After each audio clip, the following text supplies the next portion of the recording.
listening to the Pohu Experience. Yo, it is over. It is finally over. And what am I talking about? I am talking about this long stretch of holiday after holiday after holiday, starting all the way back from mid-December. Like, what is it now? We're in the final week of January. And for me, it feels like this super long break that's finally coming to an end. A break that was enjoyable, was fun, but I'm really ready to get back into a more normal, everyday, same shit, different day type of routine. Because I remember these past few weeks, every time I'm planning my workouts, it never hits. Like, I'm never able to hit it 100%. And by 100%, I mean on a weekly basis. Like, my program now is 4 times a week. And ideally, I have it on the days that I plan. Like, because it's 4 days, I like to do it Monday, Tuesday, Thursday, Friday. But of course, the beauty of 4 days a week is if one of those days I'm unable to, for whatever reason, I could always shift it around. I could do Tuesday, Wednesday, Thursday, Friday. I could do Monday, Wednesday, Friday, Saturday. I could do Tuesday, Thursday, Saturday, Sunday. It's really flexible. It's really nice. This is a huge difference compared to before I took the break when I was on 6 days a week. There was no shot in having this kind of flexibility. Those were the days where if something came up and I couldn't work out, I'd be either waking up early in the morning or sleeping really late at night. I was that determined to put in the work no matter what. But, well, you know how that ended. So now I'm back with a much more flexible schedule. But my point is, the past couple of weeks, I haven't been able to stick to the schedule I've planned. Either I had to shift days around or I just ended up doing 3 times a week instead of 4 times a week. Like, I'm not really fussed about that. Like, that's totally okay. I tried my best to balance between having fun and putting in the work that I do need to put in. And, 75% is definitely better than 0. So no fuss there, but I'm definitely looking forward to more normalization. Like now, this week, this final week of January going into February, this feels like the real start of 2023. Because from here on out, there really isn't any big global events. I mean, the next time would be around the same time, right? It's always the chain of Christmas, New Year's, and Chinese New Year. Like, these 3 always go hand in hand and become really drawn out. Other than that, all the little stuff, let's say Valentine's Day, birthdays, these type of one-day things, they're no big deal at all. They're much easier to plan around and not have something surprise attack you that you have to make last-minute changes. So it is over. It is finally over, and I am definitely excited for it. Perhaps there was a part of me that realized normalcy is coming back soon. I actually started to get back into meal prep. Getting back into meal prep, like I said on the other episode, it's been something on my mind. It's just not something there hasn't been a big push towards it. I didn't really have a reason to go back into meal prepping when Subway was working really well. But for whatever reason, this past week when we had the whole year of the rabbit week off, maybe it's because I did the celebration right and,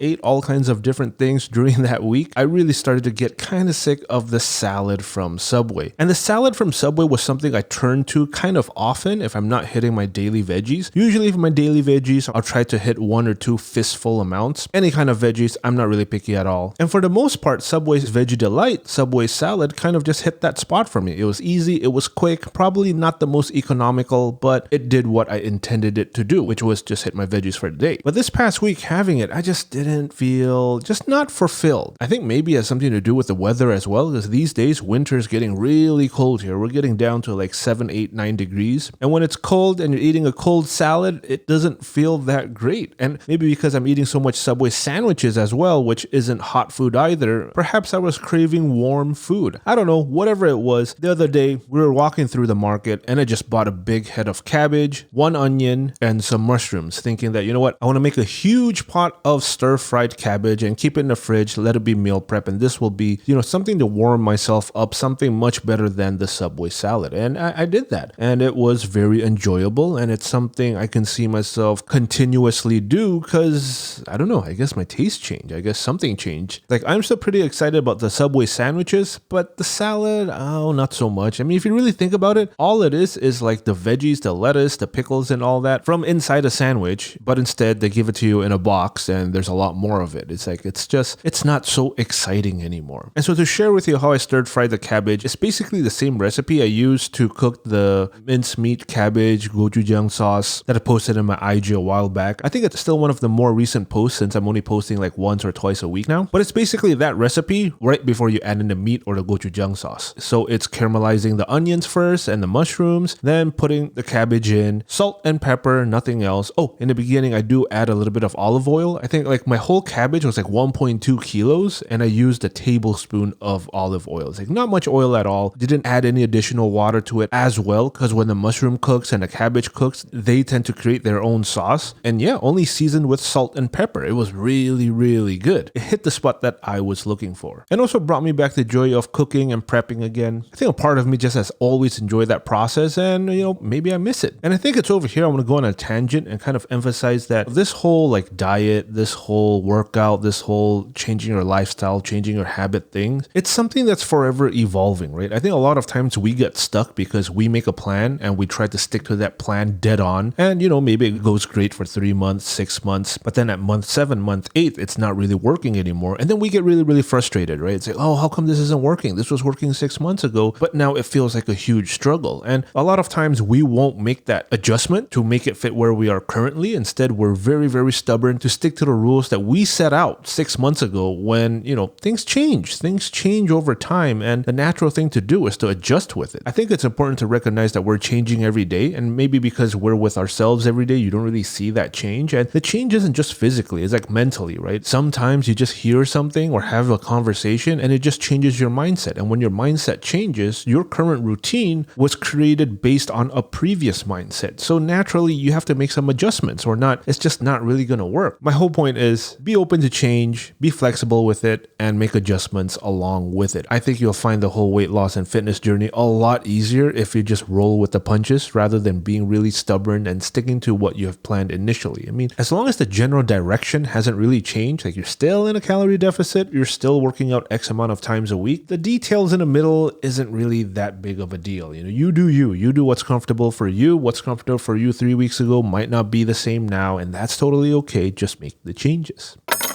As of recording this, we are at the final week of January. This week will also be the beginning of February 2023. And I think it's around this time where if you made some New Year resolutions or you're starting something new, this is around the time where it starts to feel a little bit harder. This is where the road gets a little bit bumpier. And perhaps this week and last week didn't look as clean, as pristine as it did the first 2 weeks of 2023. And I gotta tell you, it's pretty normal. I think one of the things that's really dangerous in this like whole weight loss and fitness thing is thinking that every day has to be perfect, because that's the quickest way to quit, man. It's like if you're expecting every day to be perfect and the one day isn't, that's just so much excuse in your head to be like, you know what, I either start over or just stop trying just because you messed up. If you're a little bit off track with your goals, it's really not a big deal at all. You just have to get back on track. And I know I say that a lot, but I realize there's been one letter where I really dived into it, but I think there's so much more I could talk about getting back on track that I thought we'd go through today, because these days, a lot of the messages in my inbox is all about getting back on track, all about falling off and getting back on track. And so how do we break down getting back on track? I think first of all is, I guess I find it kind of funny when people ask like, how do I get back on track? By definition, getting back on track is just doing what you were doing before you fell off track, right? There's no secret to that. There's not like, I can't tell you some secret method to get back on track. It's just do whatever you got to do to get back into what you were doing before. Of course, there's a couple of nuances there. That's assuming that you had a good plan in the first place, like your plan was solid. Because I've also run into a lot of instances where people are telling me, I can't get back on track. I was on track for 3 days and I fell off. If it's 3 days, there's a high chance it's not about getting back on track. 3 days probably means you don't really have a good plan, in the sense of you probably made a way too aggressive plan that you weren't supposed to be able to keep up with in the first place. And so it's super natural that you fall off track, and it's super natural that it's really, really difficult to get back on track. But then in another scenario where,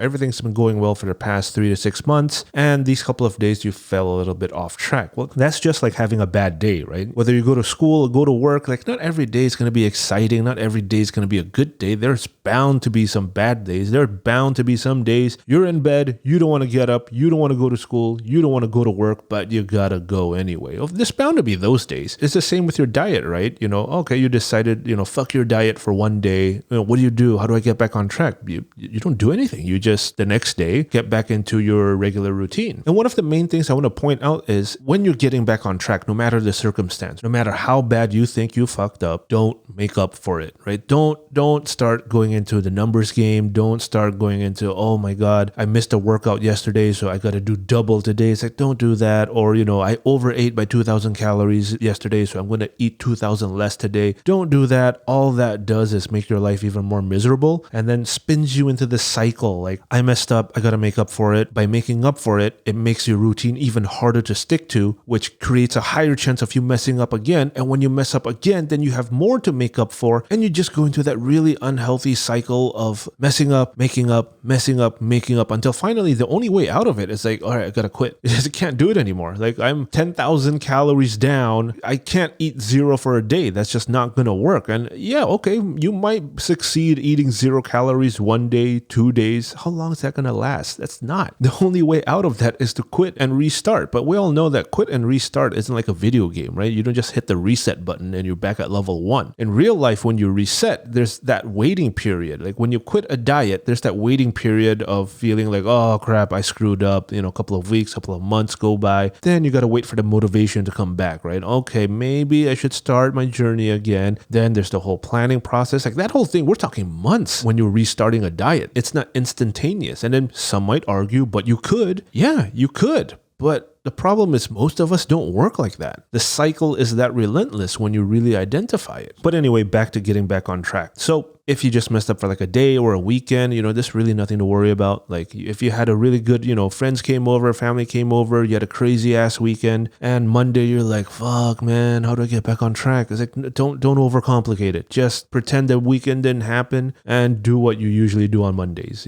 Go back to your regular routine. That's it. Cherish the memories you had, get back on track. Now where getting back on track becomes a little bit different is when you take a lot of days off. Meaning maybe you went on a week holiday, 2 weeks holiday, or maybe some life stuff happened and you had to take a month or 2 off to, focus on that. When it's a longer time and you're trying to get back on track, actually, let's break this down into the holiday and the long-term one, because I think it's 2 different approaches. For the 1 week holiday, you went away for a week, you're finally back, it's Monday. What do you do to get back on track? Well, here's where you have choices. You can either just treat it like it was a weekend off and just get back on track as if the holiday never happened. And if you're able to do that, kudos to you. That's, do that. No need to overcomplicate it. But if you've been on a holiday and that holiday was so good, you're back on Monday and it's, you're still in holiday mode, you're still in holiday mood, but you got to get back on track. Well, that's when you just take it slowly, get back on track. Why not take the first 2 weeks and just do 50% of your usual routine? For your diet, just do 50%. For your workouts, just do 50%. Ease your way back into it because there's nothing wrong with that. Remember, when you're doing anything above 0%, that's progress. You don't need to be at 100% to be making progress. This whole progress thing that we're trying to do, this is all like for life stuff. Like we're trying to create life habits. We're trying to create the habit that we can go out and have a really good 1 week holiday, come back and come into regular life and not let the holiday habits bleed into our regular life, because that's usually where the fat gain occurs, because you're not in control of your diet anymore and you're just going with the flow and letting whatever happens.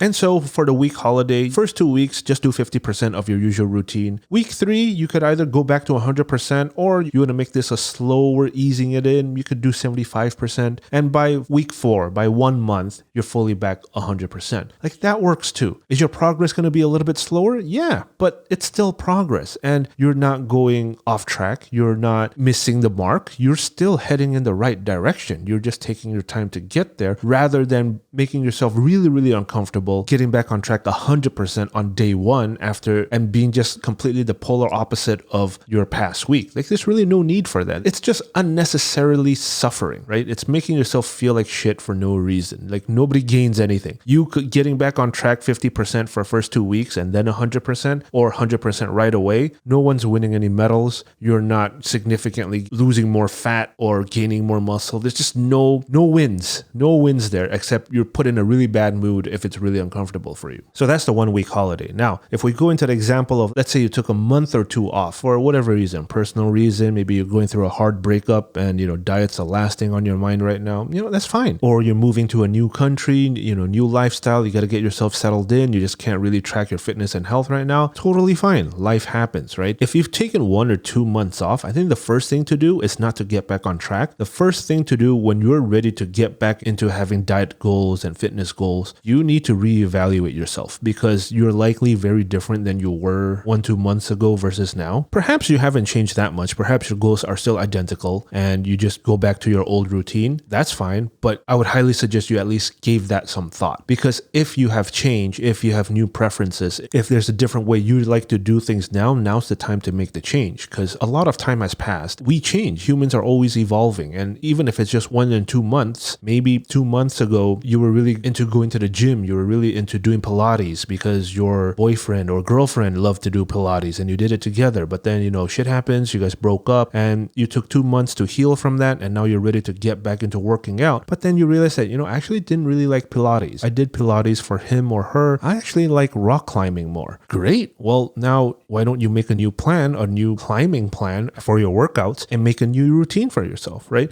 Because if you just jump back into your old routine, which is the Pilates example, you wouldn't be doing yourself any favors. You'd struggle through that because it's obviously not what you want. You're just taking what you think is the shortcut, which is, using a plan that already exists, but actually it's not a shortcut. It's just something that's going to end up making you feeling worse. And then you eventually will reach a point where, okay, you got to make some changes because you realize you don't like doing what you're doing. So to save you all that time to figure it out yourself and having to go through that kind of hardships, after a longer break, I would suggest that you just self-reflect a little bit, see if you need any replanning. If you do, make the adjustments. If you don't, go back to your old plan. That's totally fine too. But getting back on track is literally like just that. I think I could give you an example of my own. If I remember correctly, the timeline, I might be wrong here because I never did a deep dive on myself on this exact timeline. But if I'm not wrong, I took a break from everything. Like I stopped having diet goals. I stopped having fitness goals because of the whole steroid realization thing, which if you haven't heard the first episode, I go into that a lot more in depth there. I won't go through it here again. But I think to pinpoint that period, it was around early 2022. And when I started to get out of it was around October, November 2022. That was a long break. That's like a 10-month break. And so during that whole time, I wasn't working out. Workout was basically zero. I was only doing the daily walking treadmill. And so when I decided to get back on track, I took a good 1-2 months of slowly working out and getting that habit back before I even made a workout program. And so for like 1-2 months, so around the months of October and November, I was working out at least 3 to 4 times, but it wasn't really like a workout. I was just doing some bench presses, doing some deadlifts, doing some stretches, like kind of just getting myself used to the idea that workout is a thing again after not having it for so many months. And over time, I added a little bit more. In the beginning, I was just doing 3 sets of bench press at a very light weight, and I just call it a day. And then over the next couple of weeks, I'd do a little bit heavier bench press and maybe add on squats with it. And so only 2 exercises, only did it 3 to 4 times a week. It wasn't any kind of exercise for muscle gaining. It was exercise really just to help me bring my habits back and be comfortable again with working out regularly. That took 1 to 2 months. And when I really started to create a program for myself was around December. And I guess that was one of the worst times because I was finally ready to get back into it. And there's Christmas, there's New Year's, there's Year of the Rabbit. I guess maybe why I'm excited is because this feels like the real start. This feels like, all right, I'm finally back. I can start now.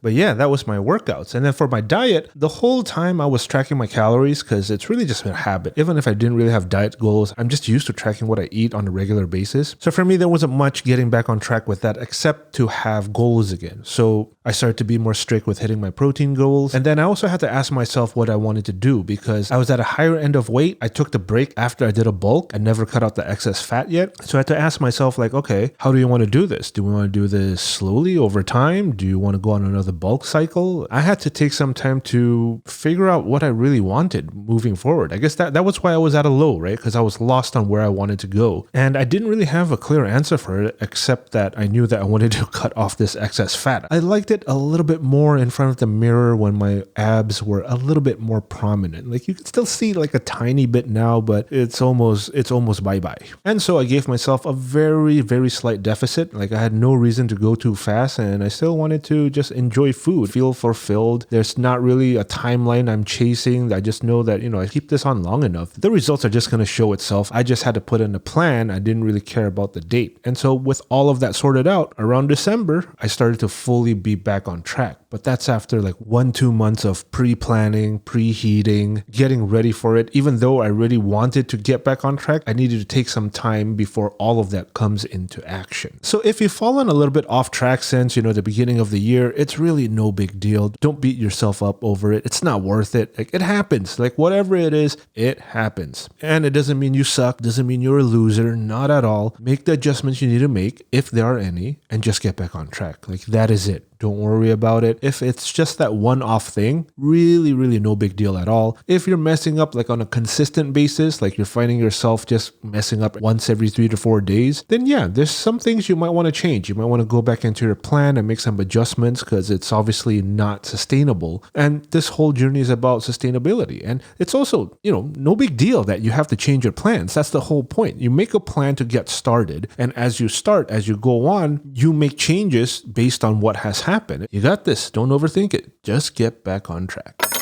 After the last episode about the treadmills, I got a lot of questions asking about, what treadmill to get or, what things to buy if they wanted to build a home gym. So I thought I'd go through it here. I might as well go through a rundown here just to give you some ideas. And so for what kind of treadmill I have at home, I don't really recommend it because I don't think I did good enough research to see all of my choices. I kind of just bought what was easy access to me. And there has been some hiccups when I'm using it, like, short circuiting and all that. So I wouldn't recommend it. But if you're interested in which one I'm using the Tokuyo one. I think Tokuyo doesn't even specialize in treadmills. They're like a massage chair company that branched out into having a walk-in treadmill. And the main reason why I bought it is because it's foldable. It literally folds up to be like a medium-sized luggage. When I first bought it, it was quite impulsive. I was aware enough to think like, all right, there's a chance that this whole walking thing is just a spur of the moment and I might do it for a week and never again. And if I never again, I need to keep it somewhere so it's not taking up space at home. And that's why I went with Tokuyo. There was a lot of other choices that didn't fold up that seemed better, but I opted for the easy to store option, which is kind of ironic because I'd never stored it. Like ever since I opened it, I've never folded it back. It's been sitting there. I've been using it every single day for over a year. So it's definitely, I've got my money's worth for sure, but it's just not a good enough product that I'd be like, hey guys, this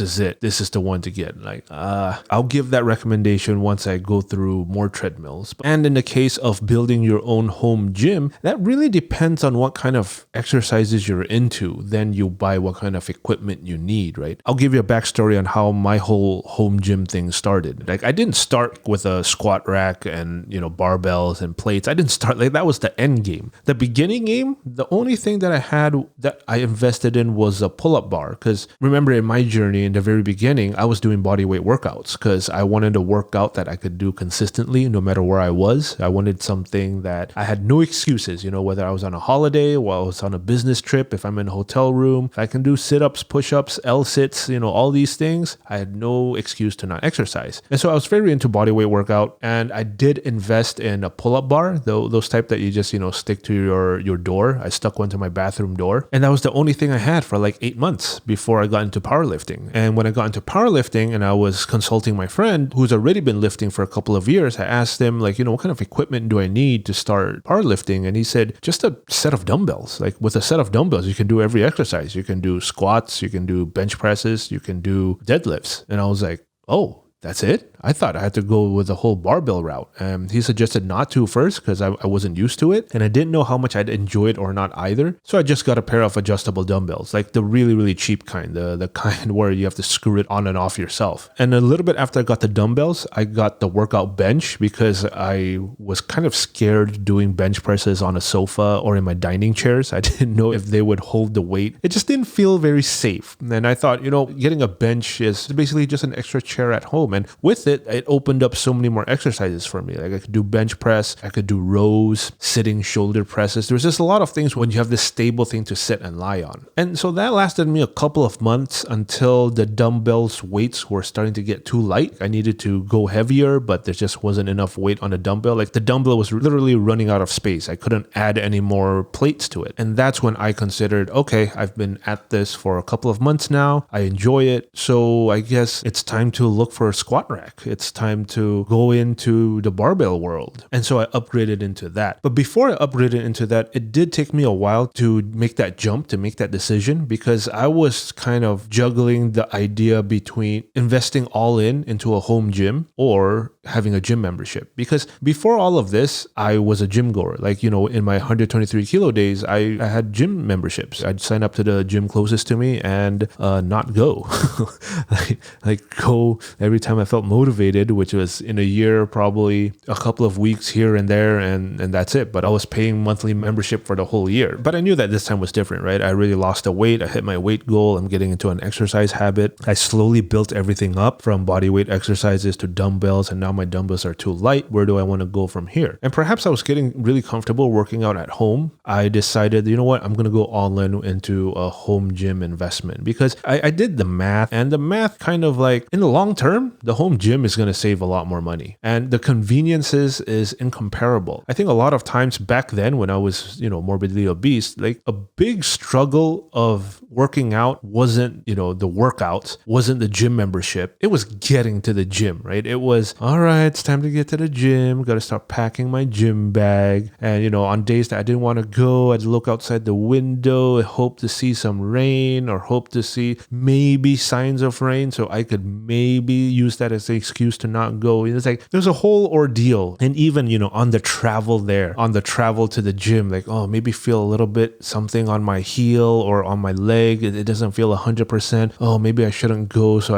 I don't, make this minor injury into a major one. It's like, there's all that time to make all those excuses. But having a home gym, I never have that anymore, because it's like, dude, gym's right here. No excuse. Raining outside, gym's right here. It's like, what? You want lazy to pack your gym bag? No. Gym's right here. You don't need a bag. Go work out in slippers and underwear. Like, nobody cares. And so it really took away the excuse, and I wanted to take advantage of that. And so that's when I decided, all right, home gym is the way to go, and invested in my squat rack, barbells, and plates. And I just kind of, kept building it up from there until currently I feel I have a complete gym for my needs. I have plates going up to 225 kilos. I have adjustable dumbbells. I have bands. I have a heavyweight bench. I have a deadlift mat, so I could deadlift without making too much shake or noise in an apartment. And I'm pretty happy to have gone down this route. So when the question comes back to what should you buy or shouldn't buy in your home gym, I think question number one is, what kind of workouts are you going to do, right? Because if you're doing stuff like Pilates and all that, or Pilates, yoga, you don't really need much equipment, right? You just need a yoga mat and you're pretty set. Maybe some set of light dumbbells, like that's it. I think every home should have a pair of dumbbells, a pair of adjustable dumbbells, because there's just so many exercises you could do with just two dumbbells. You could basically hit every muscle group with just two dumbbells, and you could hit it very effectively. There is an exercise you can do very easily at home with two dumbbells. And if you add in like a bench or, just some sturdy place that you could sit or lie down on, you open up even more doors to like, rows, bench presses and all that. And that's basically a full gym. Two dumbbells that are adjustable in weight and a bench, that's a full gym. Any more than that is more specific to your needs or is just pure luxury at that point. So I guess I would recommend that if you're really into working out and you're into lifting weights, right? If you're into working out, but you want to be like a marathon runner or a hiker or climber or all that, you probably don't need these dumbbells at home. I mean, it could still be nice. You could still do some muscle work at home, but it becomes not a necessity. But if lifting is your thing, I feel that if you have some kind of pull-up bar at home, if you have some kind of workout bench and you have a pair of adjustable dumbbells, you have a full functioning gym. You can work out everything. You can do deadlifts, you can do squats, you can do bench presses, you can do overhead presses. There's nothing you can't do. You're really, really set at that point. Beyond that, that's a question you got to ask yourself, because I know it's not practical for people to have like barbells at home. It's just, it takes up some space. Not a lot of space, but it takes up some space. And just to give you an idea, like my workout space is very, very small. And this is the place that I do deadlifts, squats, and benches on with Olympic size barbell and Olympic size plates. My workout space is only 2.5 meters by 2.5 meters. Like, that's it. It's not big at all. Like, it's a very small corner at home. I've kind of crammed everything in. in so everything fits. Like I have to be super careful when I'm moving my barbell because it's next to the window, and one misstep, that's a broken window. Everything can fit in and out, but everything needs to be fitted quite carefully. But, I'm okay with it because I'm the only one that uses it. I already know all the nooks and crannies. But my whole point is a home gym doesn't take a lot of space. Like if you're really thinking about it, you really want to invest into it. You like the idea of having access to a gym 24/7. You like it that you don't have to share equipment. All the equipment's your own. For me, I started building this home gym since like 2017. And it was really only done around 2020. Like I bought everything in bits and pieces. I didn't just, buy it all at once. I bought only the things that I needed. And I think around 2020, I just stopped buying stuff because I had everything I needed. That was still a 3-year process. Of course, there was no way that I could have predicted the Rona days, but when 2020 hit and Rona hit, a lot of gyms here were closed, or there's very limited access, or you could only access it if you had access to a vaccine. There's a lot of this kind of stuff. I was watching a lot of YouTube, reading a lot of comments on the local Reddit here, and people are complaining they can't get their workouts in and all that. I'm like, oh yeah, I guess I struck lottery here. Like I have none of these problems because I decided to invest in a home gym rather than in a lifetime gym membership. But yeah, there's a lot of pros and cons. Even though I'm 100% into a home gym, I wouldn't say it's for everybody. Like if you're somebody that likes to lift, but you need to go out and see other people lift to get motivated, some people are like that. Some people do need that company. Maybe a home gym's not really for you, and you should just get a gym membership and have access to all the greatest equipment there. There's no need to take on that responsibility for your own equipment. But if you're like me, you like the quiet, you like the convenience, you like working out in odd hours or, in whatever attire you choose with nobody to judge you, yeah, home gym is something to consider. And so if you're going to buy some equipment, here are some tips that I would give you from my experience. One is don't buy cheap equipment. Like there's a reason for pricing out there, and it really is in the quality. Like you could get a very cheap set of bands and you can get not like super expensive, but higher price bands, right? And the difference between the two, well, one is more likely to snap than the other. That's coming from experience. Like it's not that all brands are snap proof, but it's just the ones that are a little bit more expensive. It's likely they had to go through some kind of quality control. It's likely going to be coming from a bigger brand, and that brand, they're not going to give you absolute crap to tarnish their own brand name, right? Obviously, they're going to try to save costs, but there is also a limit to it compared to buying like some unknown brand and ultra cheap set of bands. So, equipment wise, I would say that's just not something to cheap out on, something to save money on. Like if you can afford it, go for the best that you can afford. It's like dumbbells too. I've tried cheap dumbbells, and man, I almost had one of those plates fall on my face because the end grips didn't hold the plates in place. It's like night and day difference between the super cheap one and a more expensive one which has all the safety precautions right there. There's just no way to injure yourself because of equipment malfunctioning. So number one tip is don't cheap out on equipment. Like if you're going to invest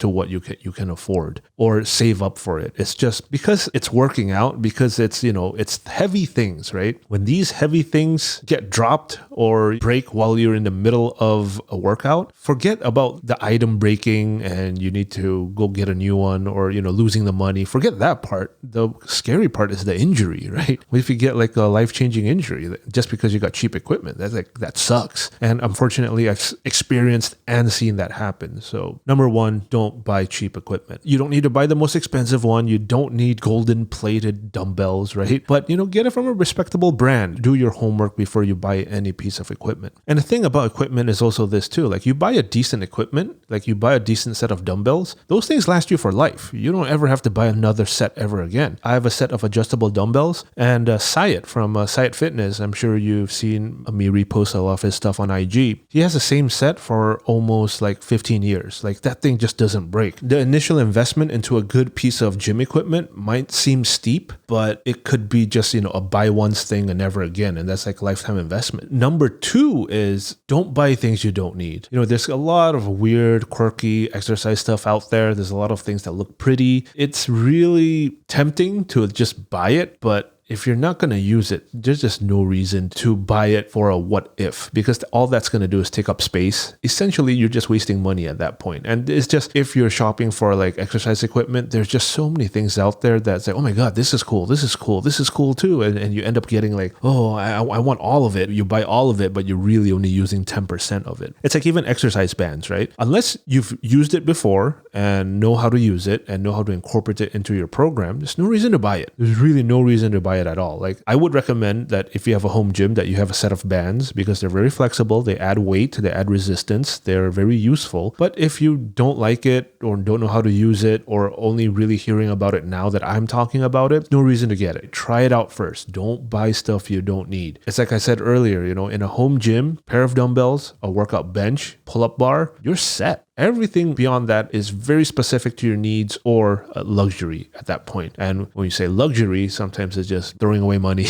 and throwing away space at home too. Because that's the thing with gym equipment, right? They take space. If you're just buying a lot that you don't use, all you're doing is essentially making your home smaller and smaller, because you got to make space for them, and you don't want to buy something that you don't use at all. But yeah, if you have any other questions about home gyms, feel free to hit me up. I'd be more than happy to answer them and help you out. It's exciting. It's exciting to be part of the process of somebody's new home gym. And so that's all I got for this week. I'm really looking forward to this week. It's like the real start to 2023, and it's the real start that I get to take my whole diet plan and workout plan into full gear, like really follow the plan that I set out without having to make any more compromises. So, I'll give you an update on that to see how it runs. I'm pretty sure it's going to go kind of smoothly, because I was able to fit in 75-80% of it all this time, during Christmas, New Year's, and the Lunar New Year. I hope you've been doing well with your goals as well. Remember, no sweat if you're a little bit off track. It doesn't take much to get back on track. And with that, I will see you next week. Peace.